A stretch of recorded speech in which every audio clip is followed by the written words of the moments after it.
샬롬, 우리를 위하시는 하나님의 선한 뜻이 하나님의 사랑과 예수님의 은혜와 성령님의 충만하심 속에서 능력 있게 우리에게 감사와 기쁨으로 이루어지기를 기도하고 축복합니다.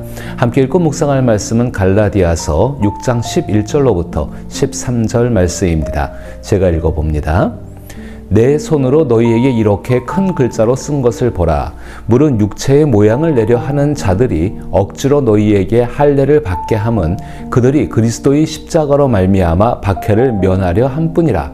할례를 받은 그들이라도 스스로 율법은 지키지 아니하고 너희에게 할례를 받게 하려 하는 것은 그들이 너희의 육체로 자랑하려 함이라. 아멘. 어느덧 갈라디아서 마지막 부분에 이르고 있습니다. 갈라디아서 마지막 부분에서 강조하고 있는 것은 자신이 행하고 있는 종교 생활을 항상 비판해 보라는 것입니다. 그래서 오늘 저는 본문을 생각하면서 우리의 종교 생활을 비판할 것에 대해서 생각해 보고자 합니다.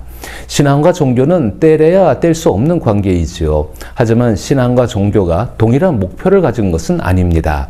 따라서 신앙을 위해 자신의 종교 생활을 되돌아보고 비판해 볼 필요가 있습니다.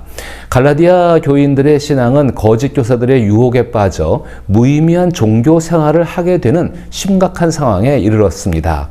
이 문제는 영원한 운명을 결정짓는 매우 중요한 사안입니다. 바쁜 일상 속에서 소중한 사람들에게 진심을 어떻게 전할 수 있을까요? 특히 그 말이 그들의 운명을 좌우할 만큼 중요한 내용이라면 더욱 그렇습니다. 바울은 거짓 교사들에게 현혹되어 복음의 본질에서 벗어난 종교 생활을 하는 갈라디아 교인들에게 지금까지 말해왔습니다. 그리고 갈라디아서 6장 11절에서 바울은 내 손으로 너희에게 이렇게 큰 글자로 쓴 것을 보라라고 말합니다. 많은 사람들은 이 구절을 바울이 직접 쓴 편지가 아니라는 표현으로 오해하기도 하지만 사실 이 구절은 갈라디아 교인들을 깊이 사랑하는 바울의 간절한 마음이 담긴 마지막 호소입니다. 또한 이미 받은 구원, 즉 하나님께서 의롭다고 인정하신 자녀됨을 굳게 붙들고 날마다 복음으로 살아가라는 바울의 마지막 당부이자 초청이기도 합니다. 바울은 갈라디아 교인들과 직접 만날 수 없었기에 자신의 진심을 전하기 위해 당시 일반적인 관습에 따라 구두로 내용을 불러주면 서기관이나 대필자가 편지를 작성하고 마지막 부분만은 바울이 직접 손수 적는 방식을 사용했습니다. 큰 글자라는 표현은 바울의 시력 문제를 암시하는 것으로 해석되기도 하지만 무엇보다 복음의 진리를 강하게 강조하려는 의도적인 표현이라고 생각됩니다. 바울은 지금까지 전한 복음의 핵심 내용을 독자들이 결코 놓치지 않기를 바라는 간절한 마음과 사랑을 담아 전하고 있는 것입니다.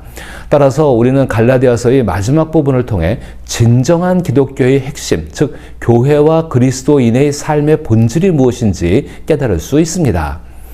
진정한 기독교의 핵심은 겉으로 드러나는 계율이나 교회 규칙을 따르는 종교적 행위가 아니라 예수님을 닮아가는 내면의 변화에 있습니다. 즉 외형이 아니라 본질이 중요하다는 뜻입니다. 본질은 11절에서 언급된 거짓 교사들의 동기인 육체적인 모습과는 다릅니다. 복음으로 시작된 내면의 변화, 즉 하나님을 향한 강한 열망은 하나님의 말씀에 순종하고 복음을 위해 자신의 짐을 지며 다른 사람의 짐도 함께 나누는 삶으로 이어집니다. 복음은 이 모든 변화를 가능하게 하는 능력입니다. 이미 바울이 언급했듯이 복음은 인간 본성에 있어 큰 걸림돌이 됩니다. 인간의 죄된 본성은 복음을 원하지 않습니다.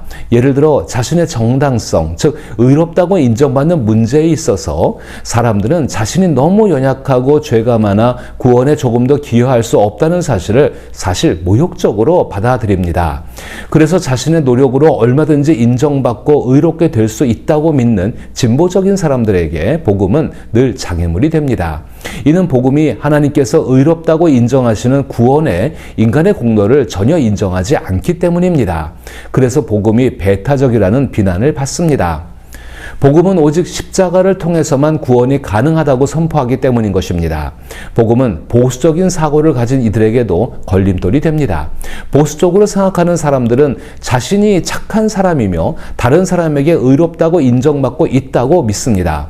그러나 복음은 착한 사람조차도 십자가 없이는 악한 사람과 다를 바 없이 구제불능임을 선포합니다. 결국 복음이 걸림돌이 되는 이유는 십자가가 모든 자력구원의 방법에 정면으로 반대하기 때문입니다. 세상은 고상한 종교와 도덕을 높이 평가하며 도덕적이며 고상한 종교가 사회에 유익하다고 여깁니다. 이런 세상에서 십자가는 상당한 장애물일 수밖에 없습니다. 그래서 십자가를 사랑하는 사람들은 박해를 받습니다. 바울은 12절에서 거짓 교사들의 의도를 명확히 밝히며 무릇 육체의 모양을 내려 하는 자들이 억지로 너희에게 할례를 받게 함은 그들이 그리스도의 십자가로 말미암아 받는 박해를 피하려 함뿐이라 라고 말합니다. 즉 그들은 십자가로 인한 박해를 피하기 위해 억지로 할례를 강요하는 것입니다. 십자가는 예수님을 닮아가고 예수님처럼 살아가려 할 때 반드시 겪어야 하는 고난과 고통, 심지어 죽음까지도 의미합니다. 비록 그 뒤에 부활이라는 영광이 기다리고 있지만 십자가를 감당하는 시간은 세상에서 가장 낮아지고 고통스러운 순간들입니다. 십자가는 본래 걸림돌이 맞습니다. 이 걸림돌을 먼저 경험하지 않고서는 십자가의 참된 아름다움을 알 수 없습니다.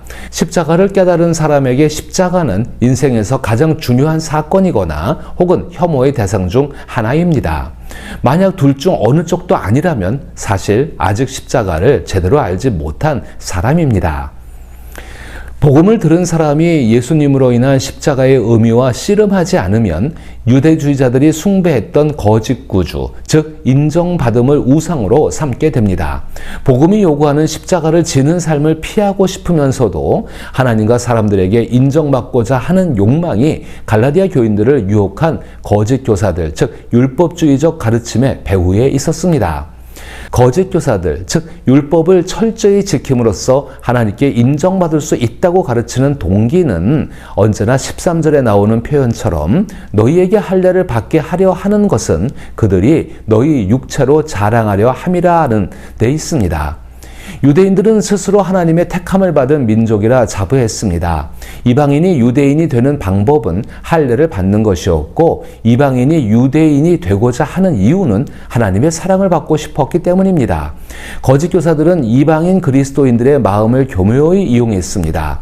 만약 한 이방인 그리스도인이 할례를 받으면 그들은 마치 자신의 힘으로 영적 전쟁에서 승리하고 전리품을 얻은 것처럼 자랑했습니다. 이러한 무가치하고 쓸모없는 행위가 2000년 전 바울 시대에만 있었던 것이 아니라 지금도 있습니다. 그리스도인들에게 복음을 전하는 일은 가장 소중하며 성령으로 충만한 사역입니다.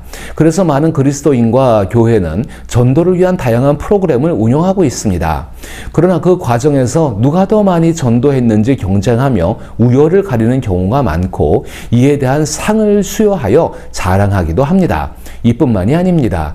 예배는 그리스도인들에게 가장 귀하고 필요한 시간임에도 불구하고 예배를 드리는 일이 자랑거리가 되거나 자신이 예배에 참석했다는 이유만으로 예배에 참석하지 못한 사람의 신앙을 평가하는 일이 발생합니다.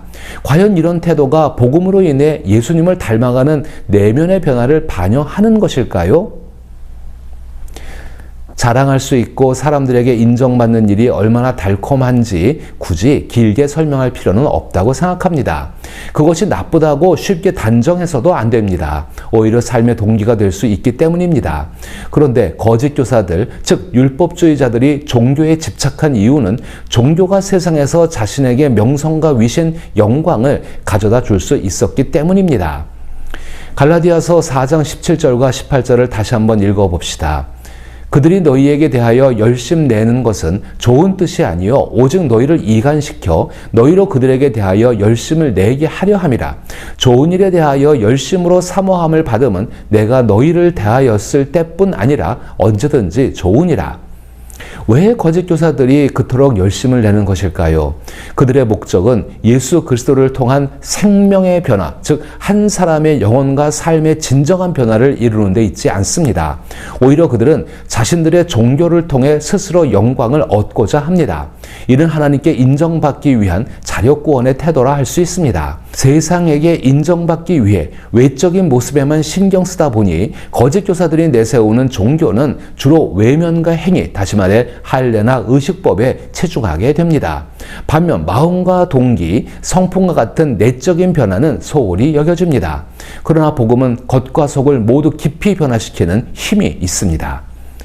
신앙과 종교는 떼려야 뗄 수 없는 관계입니다. 하지만 생명의 복음을 조금이라도 이해하고 있다면 복음을 통해 자신의 영혼과 삶이 변화하는 것뿐만 아니라 함께 살아가는 이들의 영혼과 삶의 변화가 가장 중요하다는 사실을 깨달아야 합니다.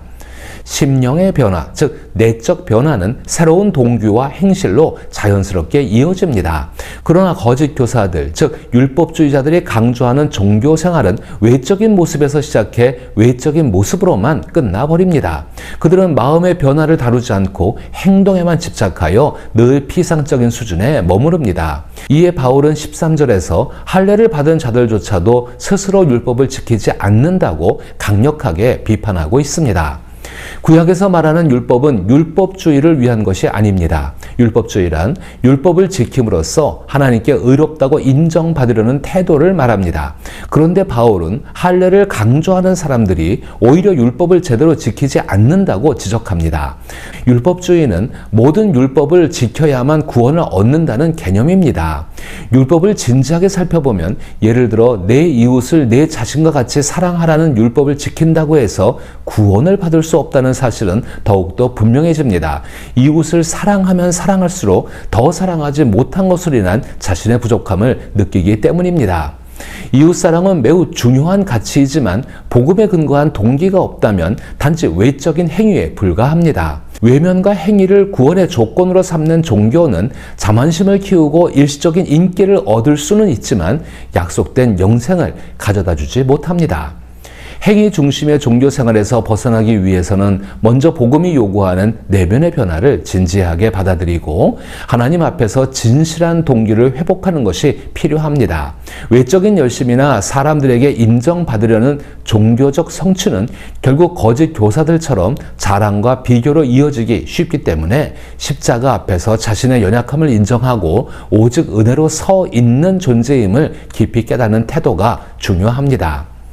복음은 우리의 마음을 새롭게 하여 하나님을 사랑하고 이웃의 짐을 함께 지는 삶으로 인도하기 때문에 신앙의 초점을 무엇을 했는가가 아니라 어떤 마음으로 살아가고 있는가에 두어야 합니다. 예배와 봉사, 전도와 같은 모든 신앙을 바탕으로 한 종교 행위는 인정받기 위한 수단이 아니라 성령께서 주시는 변화의 열매로 나타나야 하며 그럴 때 비로소 종교적 형식에 머무르지 않고 복음의 능력 안에서 자유롭게 살아가는 참된 신앙의 길을 걸을 수 있습니다. 자신의 신앙을 위해 종교 생활을 늘 살펴보십시오. 그리하여 예수님을 닮아가는 신앙의 길을 걸어가기를 기도하며 축복합니다.